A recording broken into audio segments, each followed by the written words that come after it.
Hello, Phoenix Union family. We find ourselves still today in a very challenging season, globally, nationally, and even locally, with unrest and anxiety and uncertainty and fear and anger spread across our country. In many ways, it's mobilizing our nation, and in other ways, it's paralyzing it. People and organizations and institutions aren't sure exactly what to do and how to do it and what role to play in tackling not just the healthcare issue that plagues our planet, but the racism issue that plagues our country. And here in Phoenix Union, we remain committed, perhaps more committed than ever, to our community, our staff, our students, and our parents. And we also remain committed to making very wise and thoughtful and community-driven decisions. Decisions driven by our people and for our people, driven by our values and what's right for the broader community of Phoenix Union. And we have some very big and consequential decisions that lie ahead of us. How and when do we launch the school year amidst the global healthcare pandemic of COVID-19?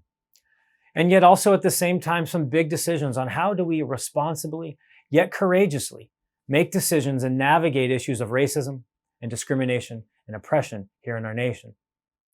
Since the tragic and brutal murder of George Floyd, Breonna Taylor, and all too many others, Phoenix Union finds itself once again in a place of reflection and listening, trying to determine what role do we as a large institution play in issues of policing in communities of color, and specifically about what role do school resource officers play in campus and school and community safety.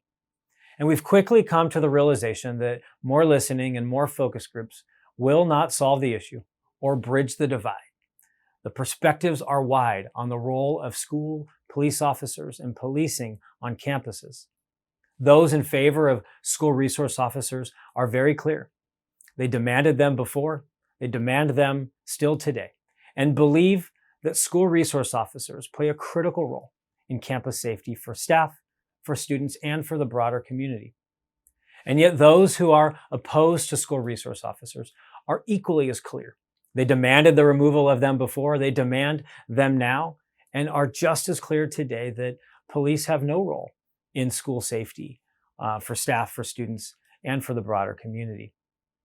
Our community has varied perspectives, but there are two areas in which our community agrees upon. First is that school safety must be the top priority for the Phoenix Union High School District. And second is that our parents, our students, and our staff want a clear voice in the future of school safety here in Phoenix Union. When it comes to prioritizing school safety, Phoenix Union has, continues to, and always will put school safety at the forefront of all decisions. Whether that has to do with the health and the wellness of our staff and our students, determining how and when we bring people back during a global pandemic, to what does it mean to keep staff safe and students safe on a campus? How do we keep people physically safe, socially and emotionally safe, and psychologically safe on our campuses every single day?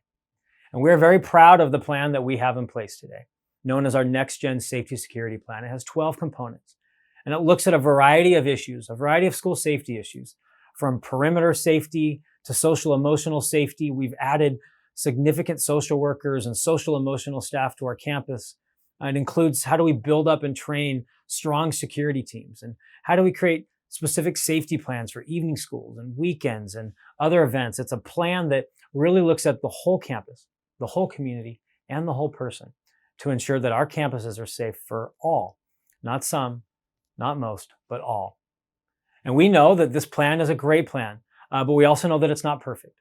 And we continue every year to seek ways to improve campus safety. We remain open to new ideas and new initiatives and new strategies that will make our campuses safer for our adults, for our students, and for our parents. And we have heard clearly from our community that our parents and our staff and our students want a say in the future of school safety, that they and you want a voice and want a seat at the table as we determine the future of school and personal and campus safety. And we believe, perhaps more than ever, that this is the ideal time as we face two large challenges: the global healthcare pandemic, but also the racism pandemic that plagues our nation. What we heard from the governor is that school certainly will not look the same this coming year. It is very likely that we will spend weeks, if not months, in full distance or remote learning next school year. And what we learned last spring in March and April and May during school closure is that school safety needs look very different.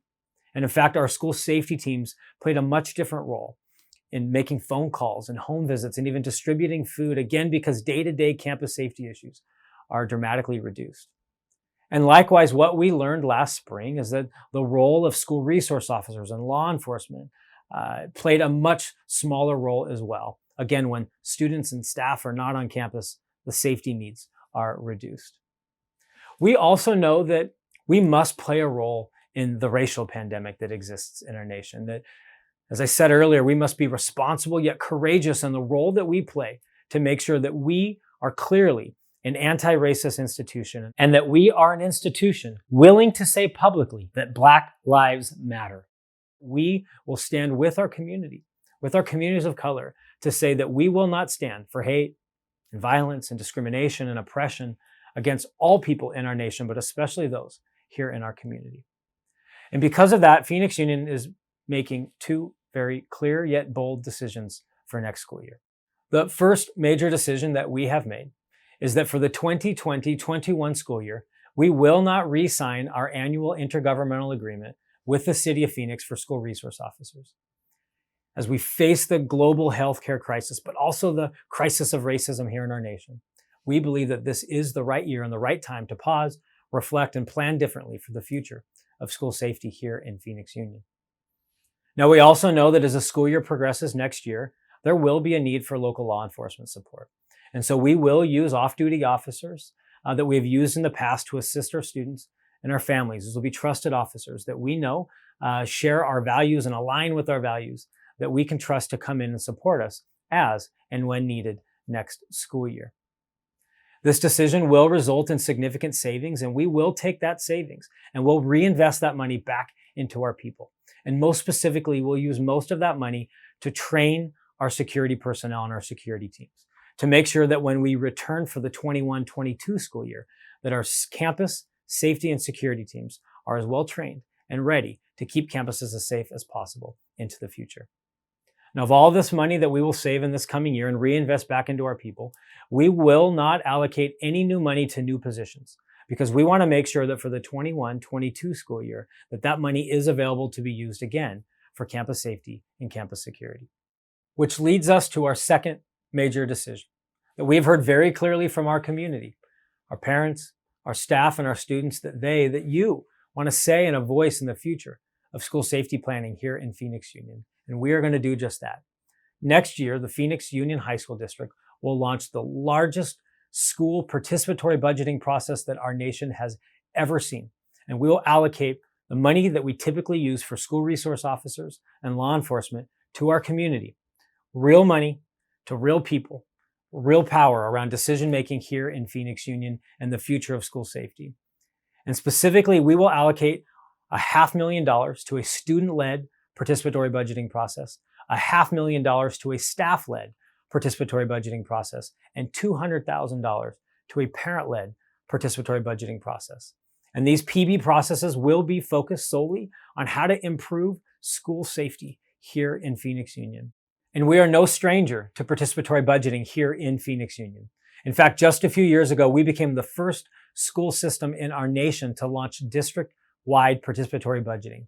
And we did so by putting money in the hands of our students. And our students all across Phoenix Union, all 28,000, had an opportunity to generate ideas, turn those ideas into proposals, vote on those proposals, and then we implemented the selected and winning ideas across our district. We increased shade structures across Phoenix Union, installed new water filtration systems, and many other improvements that we have seen and experienced across our district came because of the voice of our students. And we believe and we trust that our parents and our students and our staff will generate ideas that will certainly make Phoenix Union safer in the coming years here in Phoenix Union. We will begin the participatory budgeting process this fall, likely in September. The process will continue through the month of March. We will make sure that all of our winning ideas have been selected by the month of March. That will give us a few months to implement those new ideas and initiatives for the launch of the 21-22 school year. Later this month, we will release more details about this bold and innovative plan to launch district-wide participatory budgeting to improve campus safety here in Phoenix Union. We value you. We value your voice, and only together do we believe that we can tackle the issues that lie ahead and the challenges that lie ahead, the challenges of COVID-19 and the healthcare crisis, but certainly this challenge of race and racism discrimination that exists in our nation. We are grateful for your leadership. We're grateful for your engagement, and we look forward to working more closely with you than ever in this coming year to ensure the health and wellness and safety of all who enter a campus here in Phoenix Union.